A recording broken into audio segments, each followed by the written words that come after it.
Uncle எங்க அம்மா சமைக்கிற சோறு என்னாலே திங்க முடியாது அங்கிள். 2 ரூபாய்க்கு தான் மிட்டாய் வாங்கி சாப்பிட்டு பொழைச்சிக்கங்க அங்கிள். போங்க அங்கிள். மேடம்.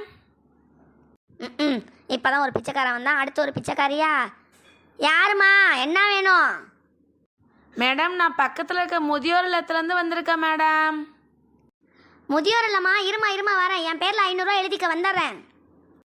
என்னது 500 ரூபாயா? ஓகேங்க மேடம். இந்தாம்மா 500 ரூபா எழுதிக்க. Thanks madam. The next day. அம்மா, இன்னைக்கு எந்த பிச்சைக்காரன்டா வந்திருக்கான்? யாருப்பா?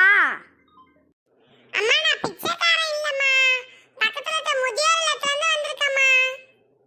ஆனா உன முதியோர் இல்ல அனாதை இல்லன்னு கிளம்பிக்கிறாங்க. டேய் ராகுல், இப்ப போயிட்டு வந்து சில்லறை இருக்குல்ல, அந்த 1 ரூபா எடுத்துட்டு போய் கொடுத்துருவா, போ வெளியே.